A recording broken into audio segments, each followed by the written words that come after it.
மிகச்சிறப்பாக இங்கே நடந்து கொண்டிருக்கிறது.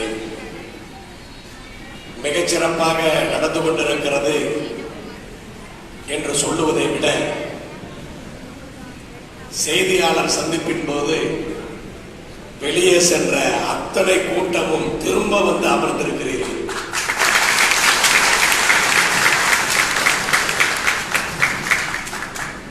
எந்த கட்சியிலும் இது நடக்காத ஒன்று. அப்படி கூட்டத்தை கலைத்தார்கள் என்று சொன்னால் வண்டியில் ஏறி பட்டுவாடா பண்ணி அனுப்புறதை தவிர வேறு வேலையே கிடையாது. ஆனால் அத்தனை பேரும் மறுபடியும் அரங்கத்திற்கு உள்ளே வந்து அமர்ந்திருப்பதை பார்த்தாலே நம்முடைய நோக்கம் புனிதமானது, நம்முடைய நோக்கம் உறுதியானது, நம்முடைய நோக்கம் என்ன என்பதை நாம் எல்லோருமே புரிந்து கொண்டிருக்கிறோம் என்பதைத்தான் இது காட்டுகிறது. அதனால் அத்தனை பேருக்கும் நான் மனமார்ந்த நன்றியையும் பாராட்டுதலையும் தெரிவித்துக் கொள்கிறேன். இந்த நிகழ்ச்சியை மிகச்சிறப்பான ஏற்பாடுகளை செய்து நடத்தி கொண்டிருக்கின்ற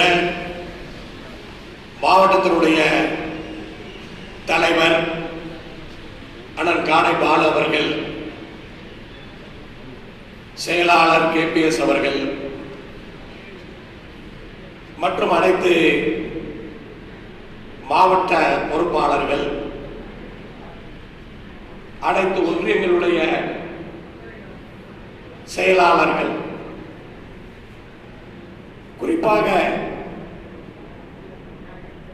காலையிலிருந்து இவ்வளவு பெரிய எழுச்சியை ஏற்படுத்த வேண்டும் என்று சொன்னால் அதற்கு மிகப்பெரிய அர்ப்பணிப்பு தேவைப்படுகிறது. அது இல்லாமல் இதை செய்ய முடியாது. நீங்கள் நடத்தி காட்டிய அந்த ஊர்வலம் இந்த தொகுதியில் இருக்கிற சட்டமன்ற உறுப்பினரை இன்றைக்கு இரவு தூங்க விடாது என்று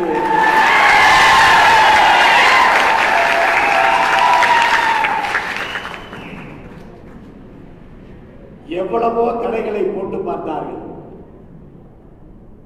நம்ம நாகரிகமா சொல்றதை கேட்டு போன அவங்களுக்கு ஒரு நம்பிக்கை.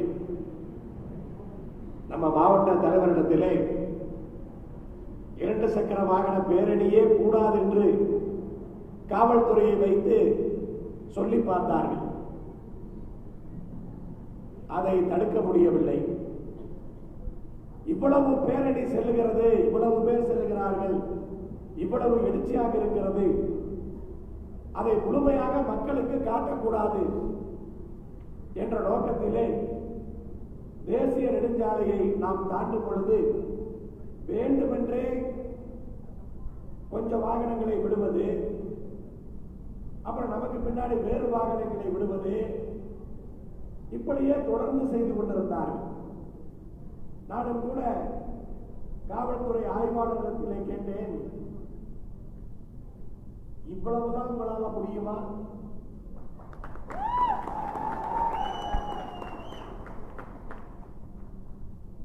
எம்எல்ஏ இவ்வளவுதான் செய்ய சொல்லியிருக்காரா, இன்னும் ஏதாவது செய்ய சொல்லியிருக்காரா?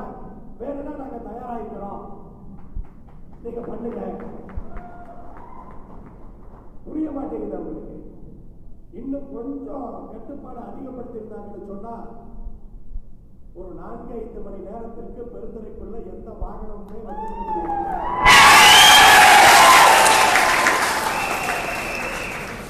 தர்மபுரி மாரண்டகல்லியில பண்ணின தப்ப மறுபடியும் பண்ணாதீங்க அப்படின்னா,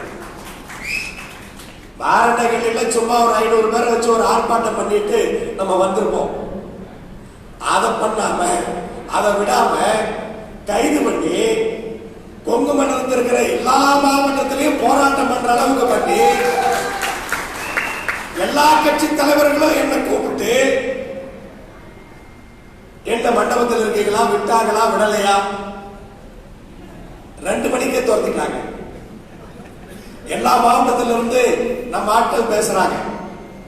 குறிப்பா இளைஞர்கள். ஏன்னா அவன் அனுப்பிச்சா நீ ஏன்னா வந்த, அவன் 2 மணிக்கு 2:30 மணிக்கு அனுப்பிச்சா நீ வந்துடுறதா? நீ ஒரு 8 மணி வரைக்கும் இருந்துட்டு வர வேண்டியதானே? நாங்க இப்ப ஒரு வழியாகி இருக்கோம்ல. நாங்க இங்க ரோட்ல உட்கார்ந்தா போலீஸ்ல வந்து சொல்றாங்க உங்க பொதுச் செயலாளர் ரிலீஸ் பண்ணிட்டோம் பாப்பா, அப்புறம் என்ன போராட்டம்னு கேட்கிறாங்க அப்படின்னு சொல்லி, அதாவது ஒண்ணுமே இல்லாம இருந்தத அவ்வளவு பெரிய விளம்பரத்தை கொடுத்தவர்கள் அவர்கள் தான். இன்றைக்கு கூட கொஞ்சம் அப்புறம் புரிஞ்சுக்கிட்டாங்கன்னு நினைக்கிறேன். என்ன பண்ணினாலும் உங்க சதியெல்லாம் எங்களுக்கும் தெரியும், நீங்க என்ன பண்ணுவீங்கன்னு எங்களுக்கு தெரியும். நாங்க மாநாடு நடத்தினாவே எங்க வண்டி எல்லாம் ரோடு மாறி மாறி மாறி மாறி அனுப்புவீங்க. அப்படிப்பட்ட ஆட்கள் நீங்க. இவ்வளவு பெரிய எழுச்சியான ஊர்வலமோட சும்மா இருப்பீங்களா நீங்க? உங்களால பார்த்துக்கிட்டு சும்மா இருக்க முடியுமா? அதனால எவ்வளவு தடைகள் வந்தாலும் இன்றைக்கு பெருந்துறை சட்டமன்ற தொகுதி பூராவும் கொங்குநாடு மக்கள் தேசிய கட்சி மீண்டும் இந்த தொகுதியிலே கிளம்பி விட்டது என்று சொல்லுகிற அளவுக்கு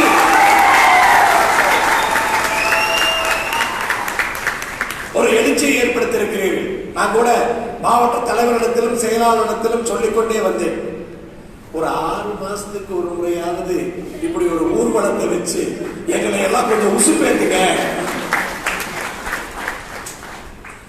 ஒரு 6 மாசத்துக்கு ஒரு முறையாவது, அதாவது கூட்டம் அதெல்லாம் அப்புறம், ஏதோ ஒரு காரணத்தை வச்சு ஒரு ஊர்வலம்னு கொஞ்சம் உசுப்பேத்துனீங்கன்னு சொன்னா நாங்களே கொஞ்சம் மகிழ்ச்சியா இருப்போம். அதுக்கான ஏற்பாடுகளை பண்ணுங்கன்னு சொன்னேன். அவங்களும் சரின்னு சொல்லிட்டாங்க. ஆனா அதே சமயத்துல ஜாக்கிரதையா வரணும், ரொம்ப ஜாக்கிரதையாக. 2 சக்கர வாகனத்திலே வருவதென்றாலே பயம். அது ஊர்வலம் என்றால் யாருமே ஹெல்மெட் போடுறது கிடையாது. ஏன்னா ஊர்வலம் போறதுக்கே மூஞ்சியை காமிக்கிறதுக்கு தானா, அப்புறம் எப்படி நான் ஹெல்மெட் போடுறது அப்படிங்கிறது. அதனால 2 சக்கர வாகனத்துல உங்களை எல்லாம் வர வைக்கிறது ஒரு பக்கம் பயமா இருந்தாலும், ஆனா இன்றைக்கு நீங்கள் காட்டிய எழுச்சிக்கு தீரன் படைக்கு எப்படி நன்றி சொன்னாலும்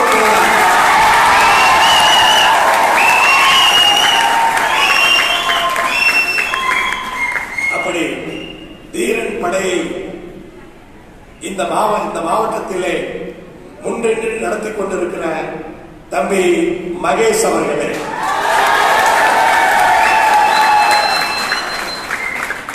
மேலும் இங்கே முன்னிலை வகித்துக் கொண்டிருக்கிற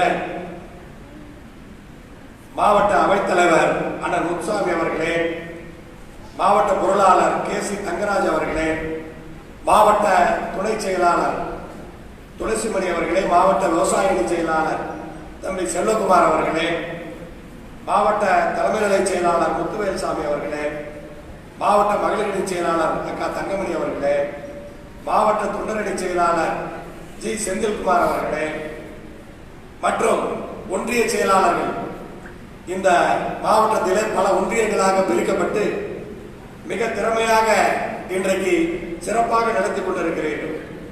ஒன்றிய செயலாளர்கள் தம்பி லோகசாமி இவ்வளவு சிறப்பாக வேலை பார்த்துவிட்டு இன்றைக்கு இந்த அரங்கத்திலே வர முடியாத அளவிற்கு இன்றைக்கு நிலைமை அவருக்கு அப்படி ஆகி போனது. அதில் சிறப்பாக பணியாற்றிய பெருந்துறை கிழக்கு ஒன்றிய செயலாளர் லோகசாமி அவர்களே, பெருந்துறை வடக்கு ஒன்றிய செயலாளர் ரமேஷ்குமார் அவர்களே, பெருந்துறை மேற்கு ஒன்றிய செயலாளர் கந்தசாமி அவர்களே, பெருந்துறை தெற்கு ஒன்றிய செயலாளர் தெய்வசிகாமணி அவர்களே, பெருந்துறை மத்திய ஒன்றிய செயலாளர் KCR சுரேஷ் அவர்களே, இங்கே நடந்த கலை நிகழ்ச்சிகள் உண்மையில ஏர்டெக் ரவி எவ்வளவு கைதட்டினாலும் போதாது.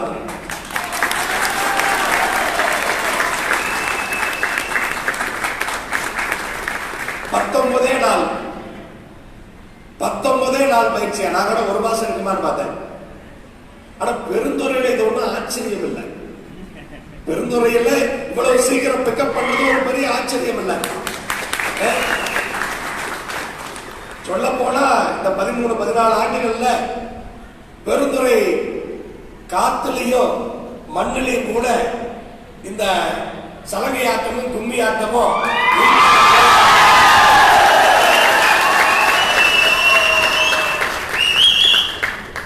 வயது வித்தியாசம் இல்லாமல்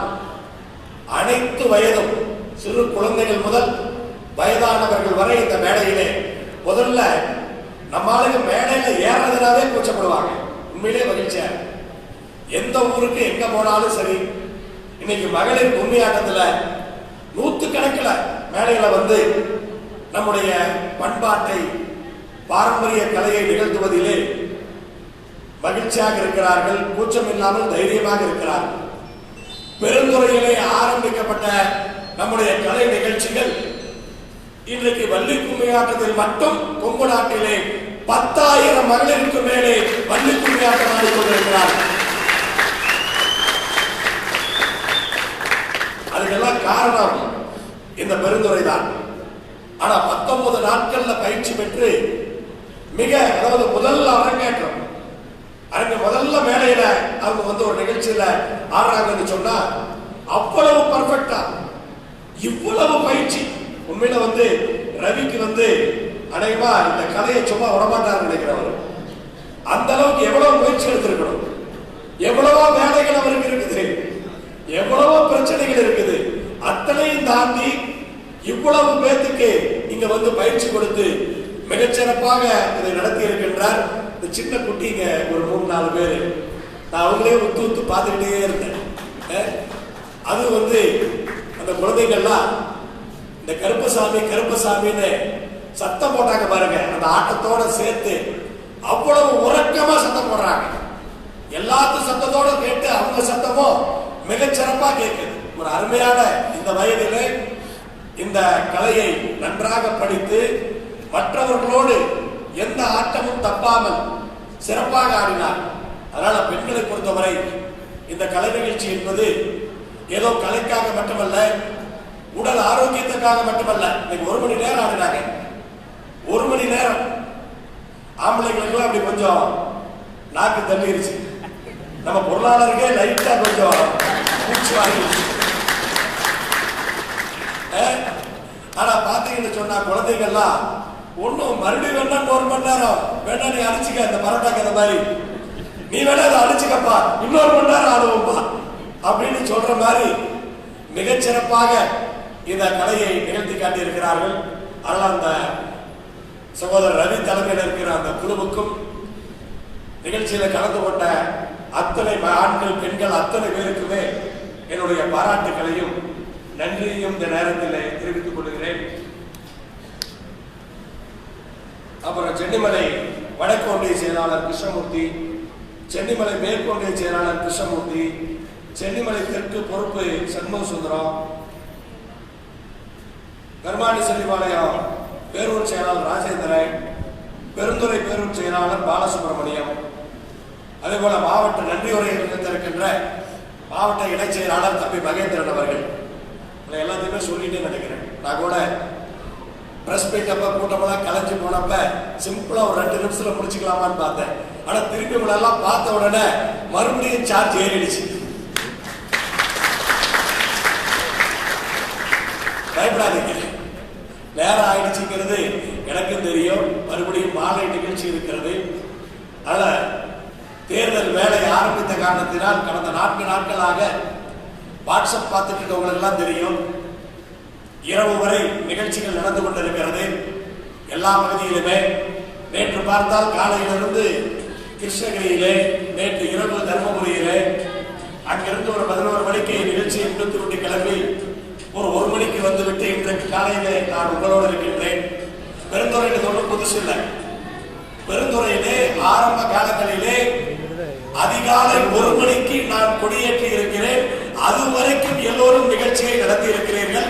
அதிகாலை 1 மணி வரை அமர்ந்திருக்கிறீர்கள்.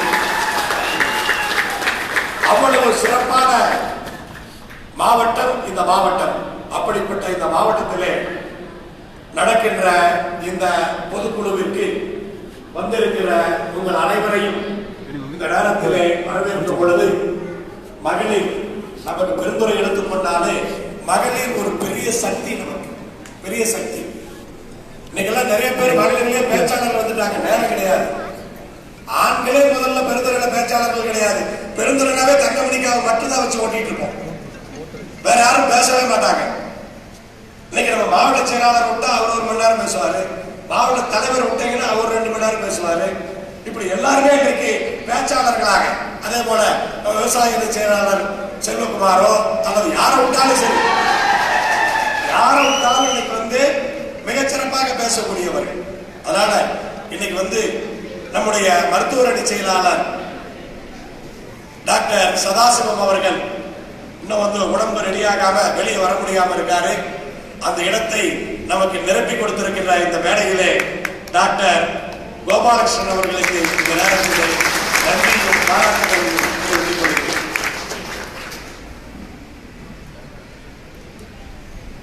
அதனால இது பெருந்துறையினால முடியும் என்று, எது வேணாலும் எங்களால முடியும் என்று காட்டியிருக்கின்ற வீரன் சின்னமலையினுடைய வீர வாரிசுகள் அத்தனை பேருக்கு என்னுடைய வணக்கத்தை தெரிவித்துக் கொள்கிறேன். கொஞ்சம் பேசத்தான் செய்வோம். சாத்தந்த கூட்டம்னாவே ஆண்களோட பெண்கள் அதிகமா பேசுவாங்க. ஆண்களோட பெண்கள் கொஞ்சம் அதிகமா பேசுவாங்க. எப்படின்னு சொன்னா, பட்டிமன்ற பேச்சாளர்கள் சால்வ போட சொன்னாங்க. முதல்ல நான் நினைச்சேன், சாத்தந்த கூட்டமா தான் இருக்கணும், எங்க பொண்ணாதான் இருக்கணும் அப்படின்னு சொல்லி நம்ம பொருளாதாரத்தை சேலஞ்ச் பண்ணிட்டு என்ன கூட்டம்னு கேட்டா சாத்தந்த கூட்டம் அப்படின்னு. அப்புறம் அடுத்த ஆளை கேட்டா பூச்சந்த கூட்டம் இருக்குது. அதனால கொஞ்சம் ஆனா கரெக்டா பேசுவோம், இன்னும் தப்பாலாம் பேச மாட்டோம். ஆனா நாங்க இப்ப சாத்தந்த கூட்டம்னா பெருமையோட எங்க பொண்ணு எந்திரிச்சு நிக்கிறா. இங்க இப்ப கண்ணன் கூட்டம் பேசுனா கூட்டத்தை சொல்லாதீங்கிறாங்க. அங்கிருந்து குரல் வருது, நீங்க என்ன வேணாலும் சொல்லுங்க, எங்க கூட்டத்தை பேரை மட்டும் சொல்லாதீங்க. ஏப்பா, கண்ணன் கூட்டம்னு சொன்னா அரங்கமே பாதி கைதட்டின காலமெல்லாம் இருக்குது. இன்னைக்கு கண்ணன் கூட்டத்து பேரை சொன்னா எங்க கூட்டத்து பேரையே சொல்லாதீங்க. அந்த அளவுக்கு எல்லாம் நீங்க கூட்டத்து சார்பா ஒரு குலதெய்வத்திட்ட ஒரு பூஜையை வச்சு உங்க அண்ணனை கூப்பிட்டு ஒரு பூஜை பண்ணி, ஏன்னா இது நியாயமா? ஏன்னா வேற ஏதாவது இருந்தா ரிசைன் பண்ணிட்டு போயிடலாம். கூட்டத்துல இருந்து கண்ண கூட்டத்துல இருந்து ரிசைன் பண்ண முடியுமா? அதுக்கான வாய்ப்பு கிடையாது, வேற வழி இல்லை. அந்த அவமானத்தை நீங்க தாங்கியே ஆகணும், அதுக்கு வேற வழியே கிடையாது. நாங்க பேசத்தான் செய்வோம். பேசுறது அப்படின்னு எடுத்துக்கிட்டோம்னா, நம்ம பெருந்துரை பத்தி சொல்றப்ப நம்ம சீனிவாசமூர்த்தி விட்டோம்னு சொன்னா அவரும் மணிக்கணக்கில் பேசிக்கிட்டே இருப்பாரு. அவரு மைக்ல பேசுறதை விட இந்த வாட்ஸ்அப்ல பேசுறாரு பாருங்க.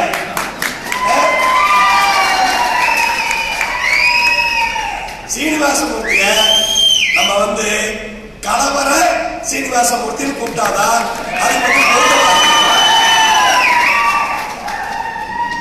வாட்ஸ்அப்ல கலவரத்தை உண்டாக்குறதே நம்ம சீனிவாசமூர்த்தி தான். அதனால கொஞ்சம் தேர்தல் நேரமா இருக்குது, கொஞ்சம் அடக்கி வாசிச்சா பரவாயில்லைங்கிறதா நம்ம ரிக்வஸ்ட். ஆளுக்கான கொஞ்சம் தேர்தல் நேரமா இருக்குது, கொஞ்சம் அடக்கி வாசிங்க. அதே போல நம்ம ஐடி விங் செயலாளர் இங்க ஆளு காணும் கடை செய்யறீங்க, ஆளை காணுமா? அப்ப தைரியமா பேசலாம்.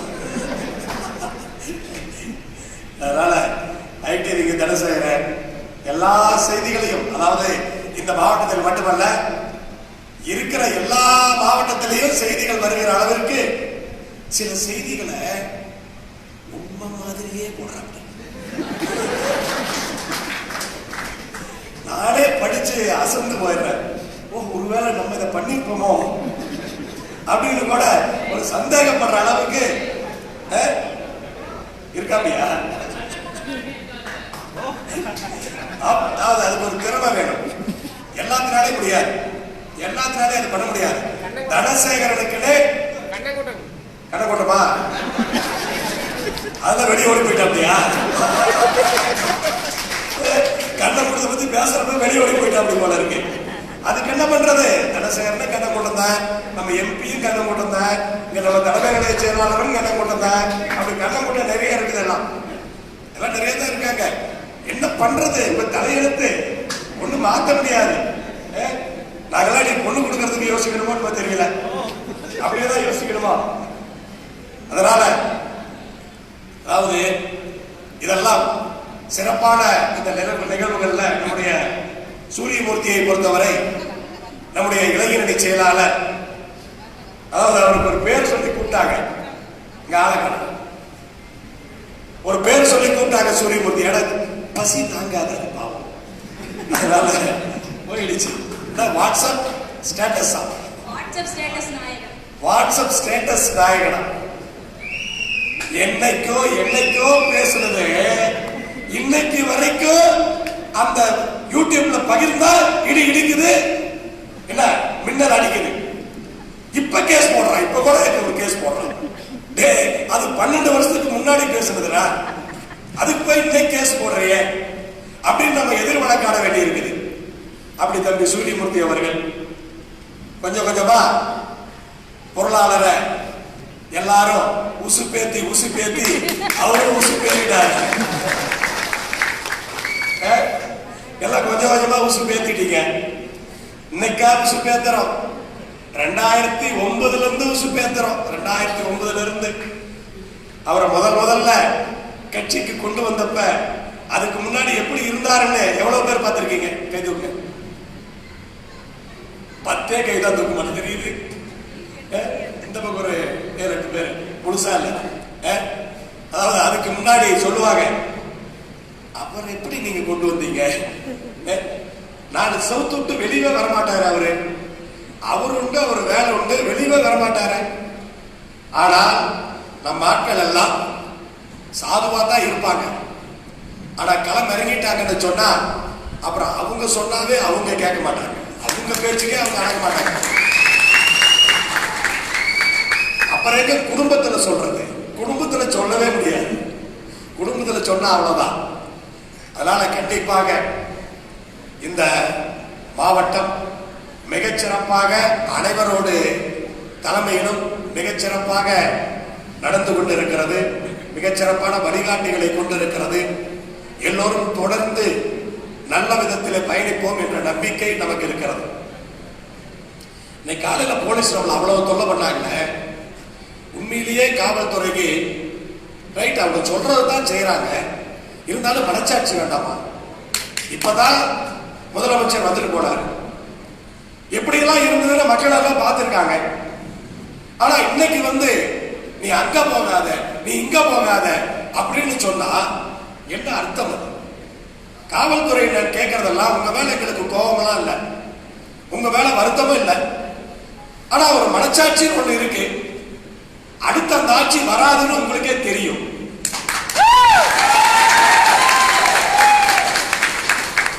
இந்த பெருந்துறையில் இருக்கிற ஒரு சட்டமன்ற உறுப்பினரை நீங்க எத்தனை நாளைக்கு அதை சொல்லுவார்னு எனக்கு தெரியல. அவருக்கு ஒரு பட்டம் கொடுக்கணும்னா என்ன பட்டம் கொடுக்கலாம்? பெருந்துறைய நிலத்தடி நீரை கழிவு நீராக மாற்றிய நாயகன் சொல்லலாம். நல்ல தண்ணீரை கழிவு நீரா மாற்றிய நாயகன். நான் தான் பிரஸ்ல சொல்லிக்கிட்டேன், கேட்டுக்கிட்டேன், கையெழுத்து கும்பிட்டுட்டேன். தயவு செஞ்சு அடுத்து வர்ற ஆட்சியில இந்த சுற்றுச்சூழல் துறை மட்டும் கொங்கு நாட்டுக்கு வேண்டாம் அப்படின்னு கையெழுத்து கும்பிட்டுட்டேன். போதும் சாமி, இவங்க 2 பேரு இன்னைக்கு பண்ணின விஷயம் எல்லாம் நமக்கு போதும். 2 பேர் சுற்றுச்சூழல் துறையை எப்பவுமே இங்க கொடுத்திருக்காங்க. 10 வருஷமா சுற்றுச்சூழல் துறை கொங்கு நாட்டில் தான் இருக்கு. கொங்கு நாட்டில் தான் சாயக்கழிவுனால இன்னைக்கு இவ்வளவு பிரச்சனை இருக்கு. எதுக்கு நமக்கு அந்த துறை? ஏன் வேணாது? அந்த வருத்தமும் வேதனையும் இருக்குமா இருக்காதா?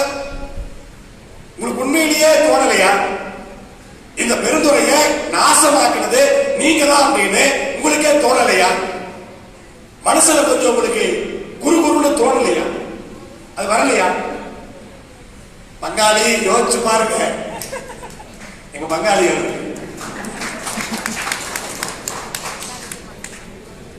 ஏன் அதாவது சொன்னாங்க, ஆர்டிஓ ஆபீஸுக்கு போனா ஆர்டிஓ ஆபீஸ்ல இருக்கிற எல்லா நம்பர்லயும் எம்எல்ஏ போட்டுருக்கான். புக் எடுத்து பார்த்தா எல்லா நம்பர்லயும் பென்சில்ல எம்எல்ஏ எந்த நம்பரையும் யாரும் கேட்டக்கூடாது. என்ன இன்ஸ்ட்ரக்ஷன் தெரியுமா?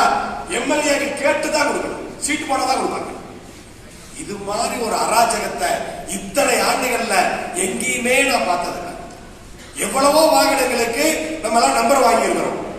ஆனா ஆர்டிஓ ஆபீஸ்ல இருக்கிற அத்தனை நம்பருமே நான் சொன்னா தான் கொடுக்கணும் அப்படின்னு இருக்குதுன்னு சொன்னா அது என்ன நியாயம்? இப்படியே இருக்கிறீங்களா நீங்க? இப்படியே இருப்போம்னு நினைச்சவங்க எல்லாம் இப்ப எங்க இருக்காங்கன்னு தெரியுமில்ல? அதெல்லாம் யோசிக்க வேண்டாமா? இப்படியே போயிட்டே இருக்க முடியுமா? இந்த அராஜகத்தை நீங்க நிகழ்த்தவே முடியுமா? நாளைக்கு ஆட்சி இல்லைன்னு சொன்னா என்ன இல்லதான், அது ஒன்றும் சந்தேகம் கிடையாது. நிலைமையை யோசிச்சு பார்த்தீங்களா? ஏன் எப்ப போல இருக்கு?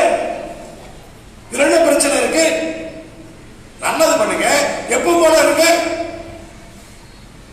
ஆனா தயவு செய்து நாங்கள் கேட்டுக்கொள்வதெல்லாம் அதே மாதிரி பில்டிங் அப்ரூவலுக்கு எம்எல்ஏ சீட்டு கொடுக்கணும். ஒரு பில்டிங் அப்ரூவ் ஆகணும்னு சொன்னா எம்எல்ஏ ஆபீஸ்ல இருந்து சீட்டு கொடுக்கணும். நீங்க தான் என்ன அப்ரூவல் கொடுக்கிற அத்தாரிட்டியா? நீங்க உங்களை கேட்டுதான் எல்லாமே பண்ணணுமா? இப்படி எல்லாம் செஞ்சு இத்தனை வருஷமா செஞ்சுக்கிட்டு இவ்வளவு அநியாயம் பண்ணிட்டு இருக்கிறீங்களே, மக்கள் மறுபடியும் உங்களை தேர்ந்தெடுப்பாங்க நீங்க கனவுல நினைக்கிறீங்களா? பணம் கொடுத்து ஜெயிச்சிடலாம் நினைக்கிறீங்களா? இந்த தேர்தலில் நீங்க எவ்வளவு பணம் கொடுத்தாலும் சரி, நீங்கள் வெற்றி பெற போவது இல்லை என்பதை எழுதி வச்சுக்க. கண்டிப்பா வாய்ப்பே கிடையாது. உங்களுக்கு கொடுத்த 2500 யார் ஞாபகம் வச்சிருக்காங்க? போயிடுச்சு, அதெல்லாம் காலி ஆகி போச்சு. டாஸ்மாக்ல எவ்வளவு வருமானம் வந்தது தெரியுமில்ல? உங்களுக்கு கொடுத்த 2500 காலி ஆகி போச்சு. அதெல்லாம் நினைச்சுக்கிட்டு ஓட்டு வந்து நினைச்சிடாதீங்க. ஆனா இந்த தேர்தலை பொறுத்தவரை கண்டிப்பாக நீங்கள் நினைப்பது நடக்காது என்பதை மட்டும் தெளிவா சொல்லிக்கணும். அதே மாதிரி என்ன, உங்களை யார் பார்க்க வந்தாலும் நீங்க கட்சி துண்டை போட்டு உங்க கட்சியில சேர்ந்தாங்கன்னு நீங்க வந்து போட்டுருவீங்களா? வெக்கமா இல்ல? வெக்கமா இல்ல? எங்க கொங்கு தலைவர் பவித்ரா ஜெயிச்சு வந்தா, நீங்க ஒரு எம்எல்ஏ கூட்ட வந்து ஒரு நிதி கேட்க வந்தா, நீங்க ஒரு கம்பல் பண்ணி ஒரு துண்டை போட்டு விட்டு ஏதோ நாகரிகத்துக்காக அந்த இடத்துல திமிரிட்டா ஓட முடியும், சண்டையா போட முடியும். ஒரு பெண்ணுன்னு கூட பார்க்காம நீங்க வந்து துண்டை போட்டு உங்க கட்சியில சேர்த்துட்டாங்க. அடுத்த நாள் பேட்டி கொடுத்து யூடியூப்ல வந்துருச்சு, மூஞ்சி கொடி எங்க வச்சுக்குவீங்க? இல்ல மூஞ்சி எங்கதான் வச்சுக்குவீங்க? இப்ப இங்க மட்டும் இல்ல, இதே போல பல பேர் செஞ்சுட்டு இருக்கிறான். முந்தானத்து நாமக்கல்ல பண்ணான், நாமக்கல் எம்எல்ஏ முந்தானாலு நாமக்கல் எம்எல்ஏ 20 வருஷமா நம்மளோட உணர்வோட இருக்கிறாங்க. ஏதோ ஒரு வேலையா எம்எல்ஏ கிட்ட போனால துண்டை போட்டு விட்டு போட்டோ எடுத்து பக்கத்துல போட்டோ எடுத்துக்கிட்டு 20 வருடமாக கொங்குக்கு உழைத்தவர்கள் நாமக்கல் சேவகன் எம்எல்ஏ பாஸ்கரை சந்தித்து அதிமுகவோட இணைந்து விட்டார் அப்படின்னு சொல்லி நீ வாட்ஸ்அப்ல போடுற. அடுத்த நாள் நம்ம துண்டை போட்டு நம்மாலு கூட போட்டோ நின்று நான் அப்படி எல்லாம் சேரல, எம்எல்ஏ பொய் சொல்றாரு அப்படின்னு சொன்ன பின்னாடி நீ எங்க போவ? நிறுத்திக்குங்கப்பா, இதெல்லாம் ஒண்ணும் பண்ண முடியாது. இங்கெல்லாம் யாரும் பணத்துக்காக இல்ல, பதவிக்காக இல்ல, நீங்க தான் எல்லாம் பணத்துக்காக இருக்கீங்க.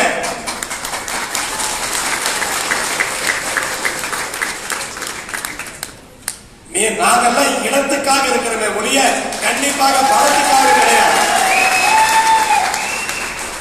அது முதல்ல புரிஞ்சிருக்க.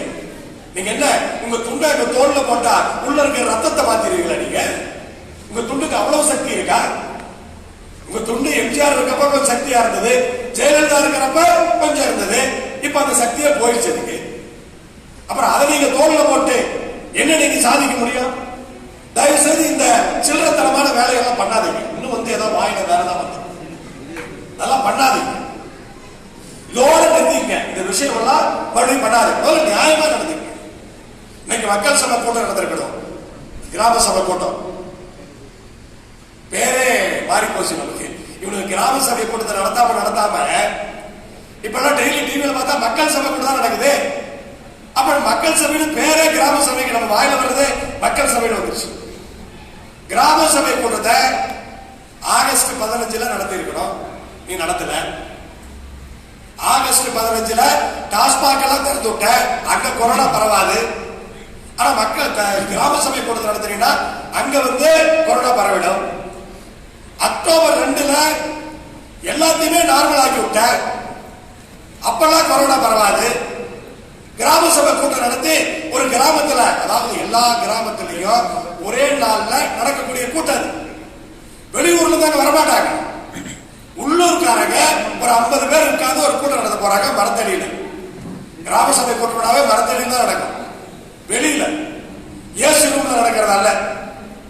ஆனா இன்னைக்கு நடந்திருக்கும், இன்னைக்கு காலையில இருந்து கிராம சபை கூட்டம் எல்லா பஞ்சாயத்திலும் நடந்திருக்கணும். அதாவது இத்தனை வருஷமா நடத்தினவங்க இப்ப ஏன் நடத்த மாட்டேங்கிறாங்க? கேள்விகள் கேட்பாங்க, இவங்களால யாரும் கண்டுக்கல. ஆனா போன வருஷம் ஜனவரி 26க்கு கிராம சபை கட்டம் நடத்தினப்ப பல இடங்களில் நம்ம சண்டை போட்டோம். ஏன்னா ஒரு பஞ்சாயத்துல 15 லட்சம் செலவு பண்ணி கணக்கு எழுதியிருக்கிறான். அந்த 15 லட்சத்துக்கு வேலையே நடக்கல, கட்டடத்தையே காணும். பள்ளிப்பாளையத்துல பாத்தீங்கன்னு சொன்னா டாய்லெட்டுக்கு அஸ்திவாரமே இல்லாம டாய்லெட் கட்டியிருக்கிறான். அஸ்திவாரமே இல்ல, சும்மா மேல சோற வச்சு டாய்லெட். அந்த டாய்லெட்டுக்கு எவ்வளவு நிம்மதியா போக முடியுமா? அப்படி இந்த கேள்வியெல்லாம் கேட்பாங்கன்னு சொல்லி இப்ப கிராம சபை கூட்டத்தை முழுசா நடத்த மாட்டேங்கிறீங்க. இதுவரைக்கும் எந்த ஆட்சியிலுமே இவ்வளவு அராஜகம், இவ்வளவு சர்வாதிகாரம் நடத்துறதே கிடையாது. மக்களை சந்திச்சு மக்களோட ஓட்டை வாங்கி நீங்க ஜெயிச்சு முதலமைச்சரா இருந்தீங்கன்னு சொன்னா உங்களுக்கு மக்களை பத்தி தெரியும், மக்களுடைய அந்த அதிகாரத்தை பத்தி தெரியும்.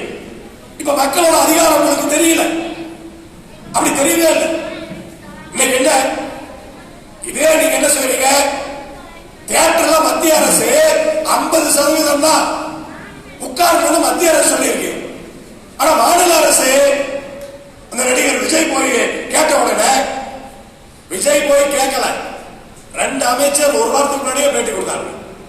விஜய் கேட்டா இது கிடைக்கும், விஜய் கேட்டா இது கிடைக்கும் அப்படின்னு ஒரு பேட்டி கொடுக்கிற மந்திரி. இப்ப விஜய் போய் முதலமைச்சரை பார்த்த உடனே கேட்ட உடனே 100% தியேட்டர்ல உட்கார்ந்துக்க. ஏன்னா அவன் படம் ரிலீஸ் பண்றதுக்கு அவன் உங்கள்கிட்ட கேட்கிறான், சுயநலமா மக்களுக்காக கேட்டானா? ஒரு தியேட்டர்ல 100% டிக்கெட் உட்கார்ந்து சினிமா பார்த்தாங்கன்னு சொன்னா ஏதாவது சொசைட்டி, இந்த சமுதாயம் முன்னேறிடுமா? நீ அனுமதி கொடுக்குறீங்க, தியேட்டர்ல பக்கத்துல உட்காந்துக்கலாமா? கொரோனா பரவாது. ஆனா கிராம சபை கூட்டத்தை நடத்தினா கொரோனா பரவிடுமா? தியேட்டர்ல உட்கார்ந்து இருக்கிறவங்க எங்கிருந்து வர்றாங்கன்னே தெரியாது. நம்ம பக்கத்து சீட்டு யாரும் நமக்கு தெரியுமா? நம்ம அப்படி உட்கார்றதுல நீ அனுமதி கொடுக்குற. முதலமைச்சரோட பிரச்சார கூட்டம் சொல்லி பெருந்துறையில கூட்டம் நடத்துற. நீ பெருந்துறையில மட்டுமா கூட்டம் சேர்த்துனீங்க? வெள்ளகோயில் முத்தூர்ல இருந்து வண்டி ஏற்றி குடிக்கிற, வெள்ளகோயில் முத்தூர்ல இருந்து வண்டி ஏற்றி கூட்டது இறங்குற. அவ்வளவு கூட்டத்தை காட்டணும்னு அங்கெல்லாம் கொரோனா பரவாதா? அதாவது நம்ம எல்லாம் மக்கள் யோசிக்கவே மாட்டாங்களா? மக்கள் அவங்க முட்டாளா? இப்படிதானே யோசிக்கிறானுங்க. இவன் கையில பணமும் பதவி இருந்துட்டா இவனுமா அறிவாளி மாதிரியும் நம்ம எல்லாம் முட்டாள் மாதிரி. கிராம சபை கூட்டம் நடத்தினா ஜனநாயகத்துல கிராம சபை கூட்டம் கண்டிப்பா நடத்தணும். இன்னைக்கு ஏமாத்திருக்காங்க, கிராம சபை கூட்டத்தை இன்னைக்கு நடத்தாம ஏமாத்திருக்காங்க. நான் என்ன சொல்றேன், முதலமைச்சர் அவர்களே வேளாளர் பிரச்சனையில தான் டீட்டெயிலா பேசிட்டாங்க, கண்ண கொடுத்துக்காரங்களா வைக்கப்பட்டாங்க. நான் என்ன சொல்றேன், கொஞ்சம் உண்மையாக பேசுங்க, உண்மையா பேசுங்க. நீங்க உண்மையே பேசலன்னு சொன்னா யார் உங்களை நம்புவாங்க? முதல்ல ஒரு முதலமைச்சரா இருக்கிறவரு உண்மை பேசணுமா இல்லையா? நீங்க மத்திய அரசுக்கு அடிமையா இருங்க, யாராரு காலையோ விடுங்க, அதெல்லாம் ரைட்டு. ஆனா உண்மை பேசணுமா இல்லையா? நீங்க போய் பச்சையா சசிகலாக எனக்கு தெரியாதுட்டீங்க. டெல்லியில போய் டெல்லிக்காரங்கிட்ட பிரஸ்ல சசிகலா யாருன்னு எனக்கு தெரியாதுட்டீங்க. சசிகலான்னு ஒருத்தர் எங்க கட்சியில இல்லவே இல்லைட்டீங்க. நினைப்பாடா இல்லையா? ஏடா சசிகலாவை இல்லைன்னு சொன்னா வீடியோ போட்டு தாக்குறான், போட்டு தாக்குறான். உறுப்பினரா இல்லாத சசிகலாவை ஏண்டா பொதுச் செயலாளர் ஆக்குன்னு கேட்கிறோம். நீதான் ஆக்குனீங்க. சசிகலா பொதுச் செயலாளர் ஆனா மட்டும்தான் அதிமுகவை காப்பாற்ற முடியும்னு இவரு பிரஸுக்கு பேட்டி கொடுத்திருக்காரு. அப்ப போய் காலில் விழுந்து, அம்மா சின்னம்மா நீங்க தான் வந்து எங்களெல்லாம் காப்பாற்றணும், எங்க சொத்தெல்லாம் நாங்க கட்சிக்காக செலவு பண்ணிட்டோம், நீங்க வந்து காப்பாத்துறதா ஆட்சி நிற்கும், அதையெல்லாம் நாங்க அப்பதான் சம்பாதிக்க முடியும். நீங்க தானே கூப்பிட்டீங்க, நீங்க தானே பொதுச் செயலாளர் ஆக்குனீங்க. ஆனா நீங்க தானே முதலமைச்சரா தேர்ந்தெடுத்தீங்க. முதலமைச்சர் வேட்பாளர் இல்ல, முதலமைச்சரா தேர்ந்தெடுத்தீங்க. ஒரு நாள் கோர்ட்டு தீர்ப்பு வரலன்னு சொன்னா கவர்னர் பதவி பிரமாணம் செஞ்சு வச்சிருப்பாரு. நீங்க எல்லாம் சேர்ந்து தானே பண்ணீங்க. அப்ப சசிகலா உறுப்பினரா இல்லையா? சரி, நீங்க முதலமைச்சர் ஆனப்ப எதுக்காக அந்த அம்மாட்ட ஆசீர்வாதம் வாங்கினீங்க? நான் நாகரிகமா சொல்றேன். இன்னும் கண்ணை கொடுத்துக்காரங்க இன்னும் வெக்கப்படக்கூடாதுங்கிறதுக்காக நாகரிகமா சொல்றேன். பரவாயில்ல வாங்க, கோச்சுக்காதீங்க. இனிமேல் சொல்லல வாங்க, இனிமேல் அவரை பத்தி பேசல. ஏன்னா அது அப்படிப்பட்ட ஒரு ஆசீர்வாதம், கண்ணை கொடுத்துக்காரங்களா பெருமைப்படக்கூடிய ஆசீர்வாதம். நீங்க அண்ணன் பாடுறா முதலமைச்சராயி எவ்வளவு தன்மானத்தை தூக்கி நிறுத்திருக்கிறாரு. கண்ணக்கூட்டத்தோட தன்மானத்தை மட்டுமல்ல, கொங்கு நாட்டோட தன்மானத்தையே தூக்கி நிறுத்தி இருக்காரா. வெக்கப்படுறாங்க. ஆனா நீங்க ஓடாநிலைக்கு வந்துட்டு அங்க பேசுறீங்க ஈஸ்வரனுக்கு கொங்குநாடு மக்கள் தேசிய கட்சிக்கு தன்மானம் இல்லையா? அடப்பாவீங்களா, எப்படி பேச முடியுது? நான் கேட்கறது என்னன்னா, எப்படி உங்களால இப்படி பேச முடியுது? அப்ப மக்கள் நம்புவாடா? மக்கள் உங்களை எப்படி நம்புவான்? அதை யோசிக்க வேண்டாமா?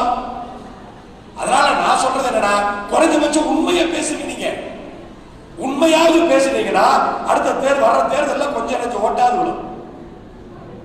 ஆனா கண்ணை கொடுத்த ஓட்டு, ஒரு ஓட்டு கூட உங்களுக்கு இந்த தேர்தலில் விழவே விழாது. அது போடுறதுக்கான வாய்ப்பே கிடையாது.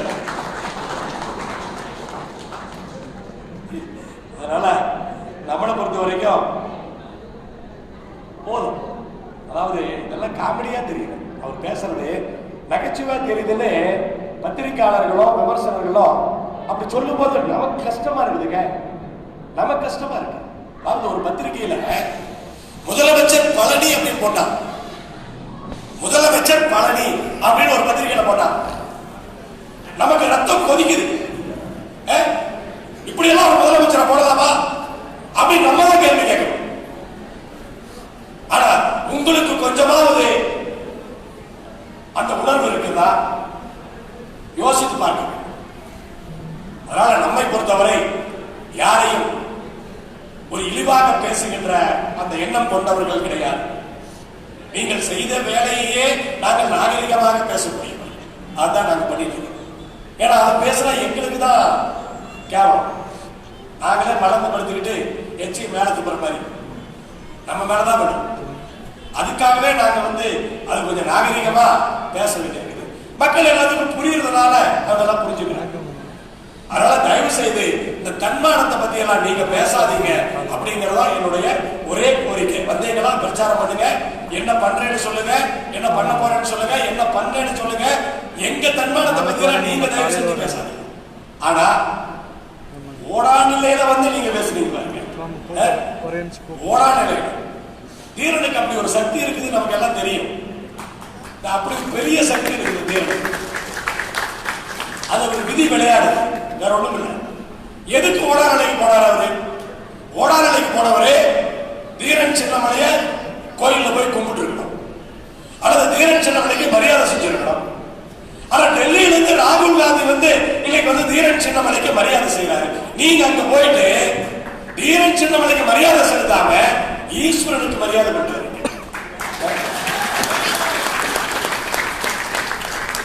யாரு கண்டாங்க? ரெண்டு ஒண்ணுதான் நீங்க நினைச்சிட்டீங்களோ?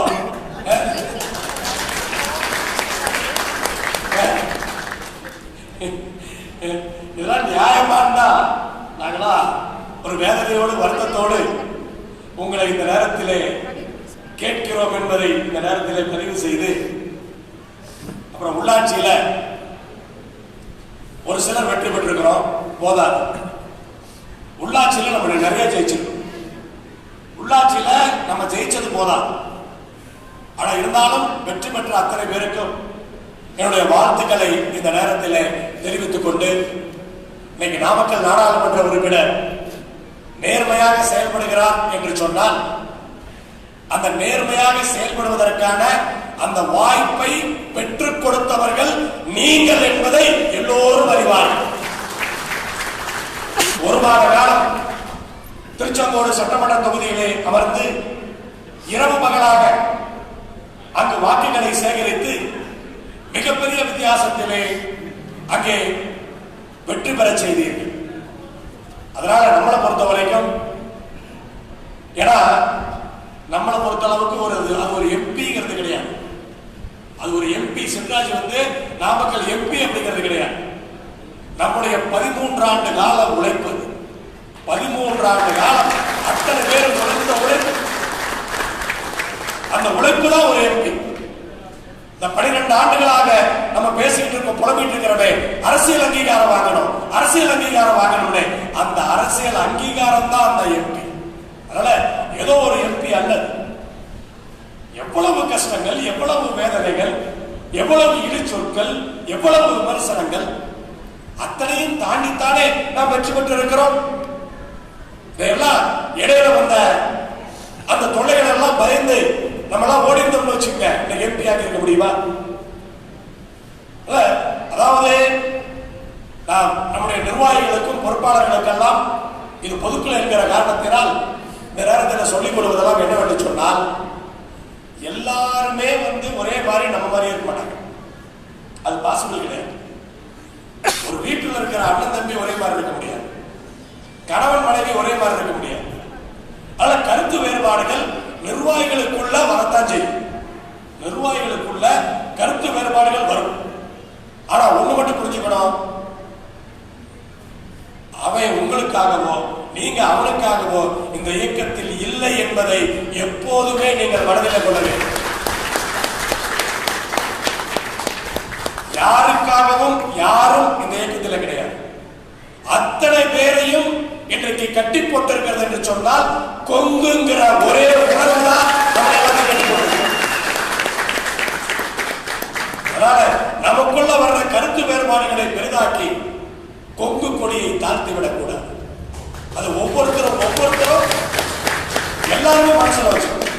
நம்ம எல்லாரும் ஒண்ணு சேர்ந்தால்தான் கொங்கு. தனியா கொங்கு கிடையாது, தனி மனிதனா கொங்கு கிடையாது. எல்லாரும் ஒன்னா சேர்ந்துதான் நம்ம எதையும் சாதிக்க முடியும். இத்தனை ஆண்டுகளாக அதைத்தான் செய்து கொண்டிருக்கிறோம். அதனால மீண்டும் வெண்ணெய் திரண்டு வரும் பொழுது இன்னும் எவ்வளவு ஜாக்கிரதையாக இருக்க வேண்டும், அதை யோசித்துக் கொள்ள வேண்டும். ஏன்னா இத்தனை ஆண்டுகள் கழித்து இப்போ நாடாளுமன்ற தொகுதியில வெற்றி பெற்று இருக்கிறோம். அடுத்து வாங்குகிற அத்தனை சட்டமன்ற தொகுதிகளிலும் வெற்றி பெறப் போகின்றோம்.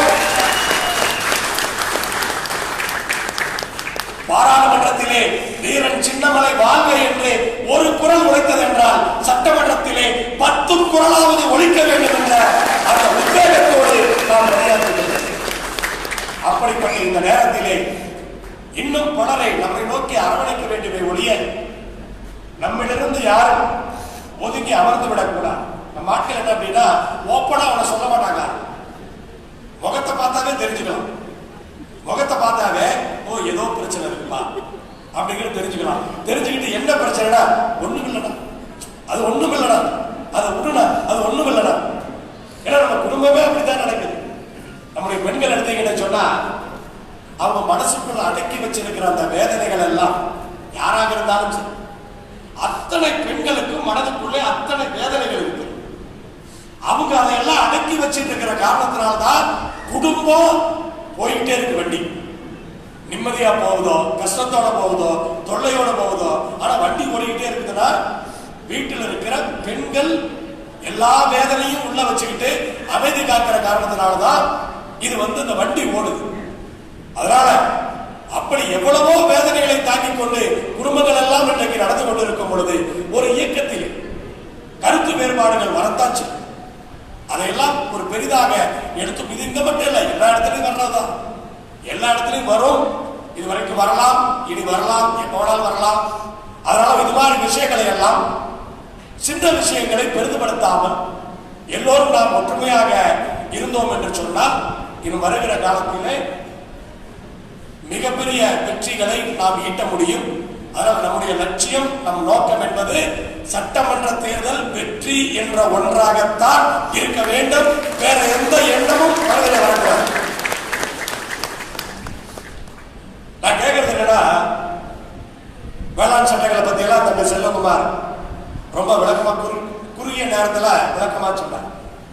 ஆனா அந்த வேளாண் சட்டங்கள் மூலமா நான் என்ன சொல்றேன்னா, நீங்க ஒரு சட்டத்துக்கு கையெழுத்து போடுறீங்கன்னு சொன்னா, ஒரு சிலர் யாரோட சொன்னாங்க, செல்வகுமார் சொன்னாரான்னு தெரியல, படிச்சு பார்த்து செய்ய வேண்டியதானே, யாரா இருந்தா படிச்சு பார்த்து சொல்ல வேண்டியதானே அப்படின்லாம் சொன்னாங்க. நீங்க மின்சாரத்துக்கு ஒரு சட்டம் கொண்டு வந்தாங்க, அதை கையெழுத்து போட்டீங்க.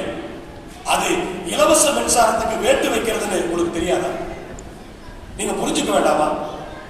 அந்த இலவச மின்சாரம் தமிழ்நாட்டில் இல்லைன்னு சொன்னா விவசாயி என்ன, எத்தனை தற்கொலைகள் வரும்? அப்ப விவசாயிகள் தற்கொலை செய்யறதுக்கு ஒரு முதலமைச்சர் காரணமாக இருக்கலாமா? கொங்கு நாட்டில் இருந்து கொண்டு இலவச மின்சாரத்தை என்ன தேவைங்கிறது உங்களுக்கு தெரியும், தெரிந்து கொண்டே நீங்கள் அதை செய்யலாமா? அதே போல இந்த tower line, case pipe line, oil line, எதை எடுத்தாலும் கைது போடுறீங்க. என்ன நியாயம்? ஜெயலலிதாவே பரவாயில்லை. நம்ம கேஸ் பைப் லைனுக்கு போராட்டம் பண்ணப்ப ஜெயலலிதா சட்டமன்றத்திலே சொன்னார்கள், அழுத்தம் திருத்தமாக சொன்னார்கள், மத்திய அரசு தலைகீழாக நின்றாலும் கேஸ் பைப் லைன் போடுவதை நாங்கள் அனுமதிக்க மாட்டோம் என்று சட்டமன்றத்தில் சொன்னார். அதற்கு பிறகு நீதிமன்றத்திலே சொன்னார். நீதிமன்றத்திலே சென்று இதை போடக்கூடாது என்று வாதாடினார். ஆனால் அந்த வழியிலே வந்தேன் என்று சொல்லுகின்ற நீங்கள் இதற்கெல்லாம் கையெழுத்து போடலாமா? வேளாண் சட்டத்திலே நீங்கள் ஆதரிக்கிறீர்கள், வேளாண் சட்டத்திற்கு ஆதரவாக பிரச்சாரம் செய்கிறீர்கள். ஆனால் வேளாண் சட்டம் வந்தால் ரேஷன் கடைகள் மூடப்படும் என்பது உங்களுக்கு தெரியாதா? கூட்டுறவு வங்கிகள் மூடப்படும் என்பது உங்களுக்கு தெரியாதா? குறைந்தபட்ச ஆதரவு விலை கிடைக்காது என்பது உங்களுக்கு தெரியாதா? ஆனால் விவசாயிகளுக்கு நல்லது நல்லது என்று பேசிக் கொண்டிருக்கிறீர்களே, ஒரு விவசாயி என்று சொல்லிக்கொண்டு நீங்கள் இதை செய்வது எந்த விதத்திலே நியாயமாக இருக்கும் என்பதுதான் இன்றைக்கு எங்களுடைய கேள்வியாக இருக்கிறது. அதனால இன்னும் நிறைய பேசலாம், ஆனால் காலம் கடந்து கொண்டிருக்கிறது. அதனால முதல்ல இந்த ஆட்சியை பொறுத்தவரை மக்களுடைய பிரச்சனைகளை பற்றி அவர்களுக்கு கவலையே கிடையாது. மத்திய அரசு என்ன சொல்லுகிறதோ அதை செய்தால், அதாவது யாரோ சொன்னாங்க ஆட்சிக்காகத்தான் பாதுகாக்கிறாங்க. ஆட்சிக்காக மட்டுமல்ல, எதிர்த்தா கடிதிக்க வேண்டி இருக்குமே. இல்ல எல்லாருமே கடிதிக்கணும், எதிர்த்தாங்கன்னா கடிதிக்க வேண்டியதான். அதுக்கான பயம் அதிகமா இருக்கு. ஆட்சி போனா கூட பரவாயில்ல, நான் ஆட்சி போயிருந்து அவரே முடிவு பண்ணிட்டார். நேற்று ஒரு வாட்ஸ்அப்ல பார்த்தோம், அடுத்து திமுக ஆட்சின்னு அவரே டிக்ளேர் பண்ணிட்டார், அவரே பேசிட்டார். அவர் பயப்படுறதெல்லாம் இந்த வழக்கெல்லாம் என்ன ஆகும், இந்த கேஸ் எல்லாம் என்ன ஆகும், இன்னும் நிறைய இருக்குது. நீங்க ஒன்னொன்னா நீங்க கட்டினதெல்லாம் உழப்போகுது.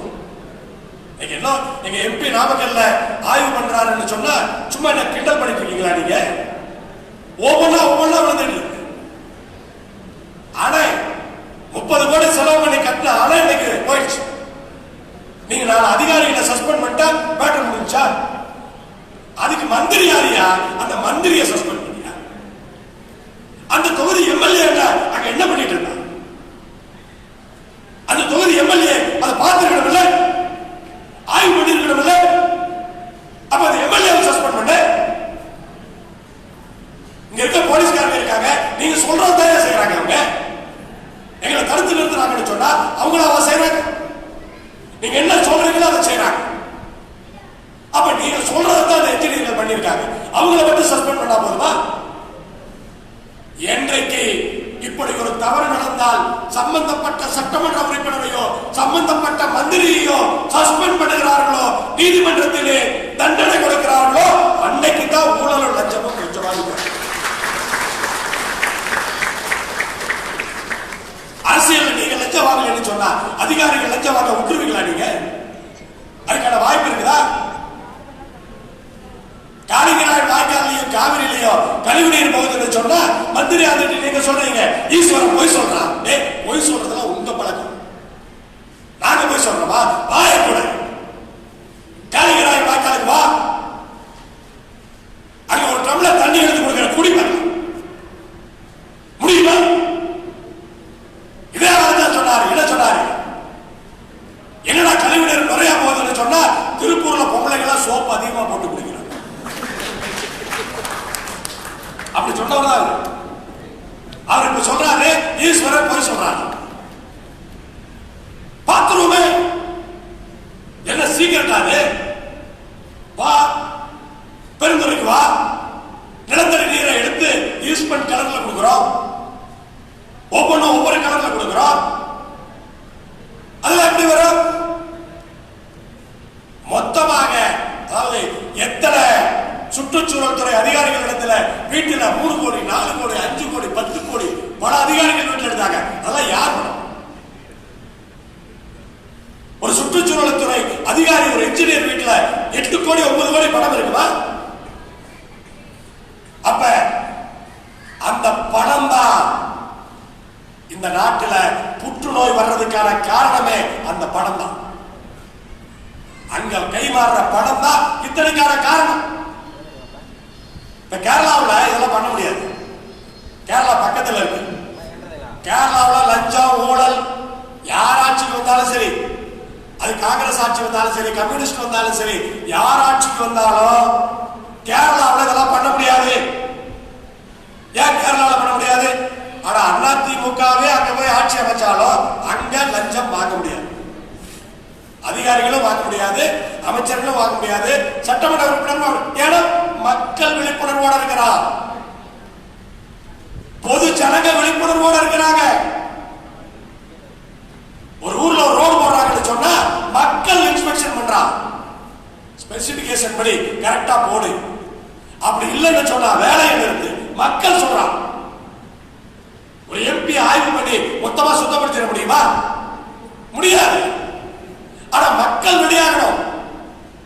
மக்கள் பூரா அந்த ஊர்ல நம்ம ஊர்ல ரோடு போட்டா அது தரமா இருக்கணும்னு சொல்லி மக்கள் யோசிக்கணும். நம்ம ஊர்ல ஒரு பில்டிங் கட்டினா ஒரு 50 வருஷத்துக்கு இருக்கணும்னு யோசிக்கணும். ஒரு பில்டிங் கட்டா நம்ம கட்டினா 50 வருஷத்துக்கு இருக்குதா இல்லையா நம்ம வீடு? ஆனா அரசாங்கத்தில் மட்டும் நீ கட்டடா 10 வருஷத்துல போயிருது. ஏன் 10 வருஷத்துல பல்லிக்குது? பாதி பணத்தை நீ திருட்டு சொன்னா அதை எப்படி அடிக்கும்? 10 வருஷம் கழிச்சு மறுபடியும் டெண்டர் உண்டு, மறுபடியும் போடு, அதுல பாதி தின்னு திருப்பி மறுபடியும் 10 வருஷம் கழிச்சு மறுபடியும் டெண்டர் உண்டு. நம்ம ஒரு விஷயத்தை ஒரு 1 கோடி ரூபாயில செய்யணும்னு சொன்னா அரசாங்கம் அதை 5 கோடி ரூபாயில செய்யணும். 5 முறை. அப்புறம் எப்படி உருப்படுத்த நாடு? அப்ப டாஸ்மாக் வருமானத்தை வச்சு அரசாங்கம் நடத்தாம வேற என்ன செய்ய முடியும்? அதை புரிஞ்சுக்கணும். அதனால இந்த தமிழகத்தை பொறுத்தவரை நல்ல வருமானம் இருக்குது. கடன் வாங்க வேண்டிய அவசியமே கிடையாது. நீ 2 லட்சம் கோடி பட்ஜெட் அப்படின்னு சொன்னா அதுல ஒரு 1 லட்சம் கோடி வருமானம் சொன்னா 50,000 கோடி உள்ள வரல, வெளியே போகுது. வருஷம் 50,000 கோடி வெளியே போகுது. ஆச்சரியமா இருக்கும் உண்மை. 50,000 கோடி வெளியே போகுதுன்னா 5 வருஷத்துக்கு எவ்வளவு ஆச்சு? 2.5 லட்சம் கோடி. அப்ப இப்படி எல்லாம் நீ அடிச்சு விட்டு அப்புறம் டாஸ்மாக்ல வருமானம், அரசாங்கத்துக்கு வருமானம் இல்ல, பணம் இல்ல, எல்லா பணத்தை தான் உங்ககிட்ட இருக்குது. இது மாறாம தமிழ்நாடு உருப்படுறதுக்கான வாய்ப்பே கிடையாது. ஆனா கண்டிப்பா அப்படி லஞ்சம் வாங்கி ஊழல் பண்ணி சேர்த்தவன் குடும்பம் எல்லாம் நாசமா போயிடும்.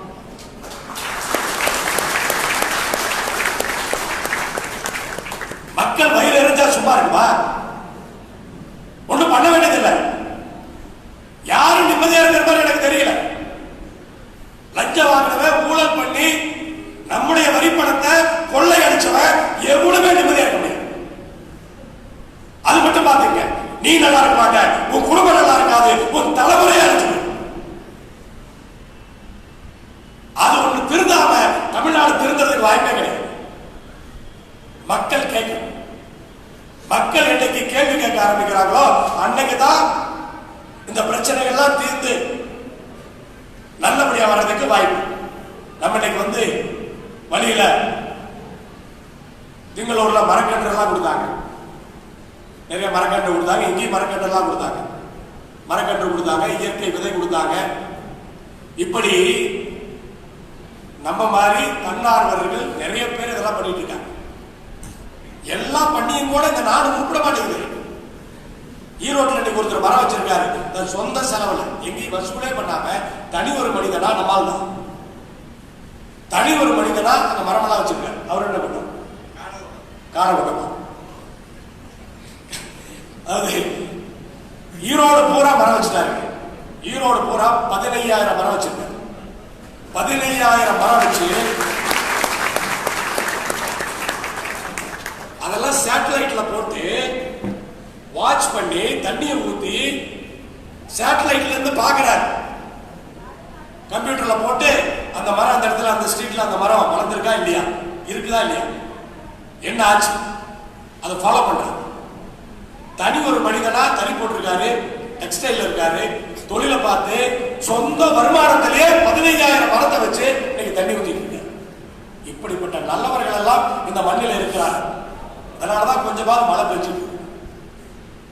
அதனால எல்லோருமே நம்மால் முடிந்த அந்த நல்ல விஷயங்களை நாம் செய்வோம் என்ற அந்த உணர்வோடு, அது மட்டும் போதாது, தப்பு பண்றவன கேள்வி கேட்கணும். தப்பு பண்றவன நம்ம என்ன அப்படின்னு சொன்னா நமக்கேண்டா வம்பு, நமக்கேண்டா வம்பு அப்படின்னு இருந்தோம்னு சொன்னா தப்பு பண்ணிட்டே தான் இருக்கும். மக்கள் கேள்வி கேட்க ஆரம்பிச்சா கேரளா மாதிரி இங்கேயும் இந்த லஞ்சமும் ஊழலும் இல்லாம அப்படிப்பட்ட ஒரு நிலையை உருவாக்குவதற்கு நாம் எல்லாம் உறுதுணையாக இருக்க வேண்டும். வருகின்ற தேர்தலிலே அதற்கான அந்த செயல்பாடுகளை நாம் செய்ய வேண்டும் என்று அன்போடு உங்களை இந்த நேரத்திலே கேட்டுக்கொண்டு, நம்மால் நினைத்தோம்னு சொன்னா கண்டிப்பா முடியும். இதுல ஒன்றும் சந்தேகமே கிடையாது. ஒரு எம்பி வச்சுக்கிட்டு என்ன வாட்ஸ்அப்லாம் பார்த்துட்டு இருப்பீங்க. ஒரு எம்பியை வச்சுக்கிட்டு தமிழ்நாட்டில் மட்டுமல்ல கேரளா வரைக்கும் ஆகும், கேரளா வரைக்கும் ஆகும். நீங்க நம்ப மாட்டீங்க, கல்ஃப்ல துபாயில ஒருத்தர் வேலை பார்த்துட்டு வந்துட்டார். வேலை பார்த்துட்டு வந்து சம்பளம் வரல. நம்மகிட்ட சொல்றாரு, அதாவது என்னோட ஃப்ரெண்டுக்கு ஃப்ரெண்ட் ஏதாவது வாய்ப்பு இருக்குமா, கொரோனா டைம்ல ஓடி வந்துட்டார். ஓடி வந்துட்டு சம்பளம் வரலன்னு சொன்னா நம்ம எம்பிட்டு சொல்லி வெளியுறவுத்துறை அமைச்சருக்கு ஒரு கம்ப்ளைண்ட் பண்ணி சொன்னா அவர் கேரளாக்கார், நம்ம ஊர் கூட கிடையாது, கேரளாக்காரரு. ஒரு வாரம் கழிச்சு நண்பர் எனக்கு போன் பண்றாரு, அந்த பணம் வந்துருச்சு.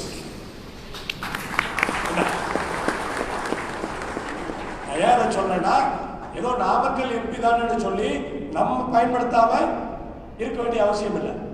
நம்ம என்ன விஷயத்துக்கோ நம்முடைய எம்பியை நம்ம பயன்படுத்த முடியும். அதனால எல்லாரும் எந்த விஷயமாக இருந்தாலும் நீங்கள் பயன்படுத்த முடியும் என்று இந்த நேரத்திலே சொல்லி, வருகின்ற சட்டமன்ற தேர்தலிலே நாம் நினைத்தது நடக்கும், நம்மால் முடியும் என்று சொல்லி, முடியும் முடியும் முடியும் முடியும் முடியும் முடியும் முடியும் முடியும் வெற்றி நிச்சயம் என்று சொல்லி விடைபெறுகிறேன்.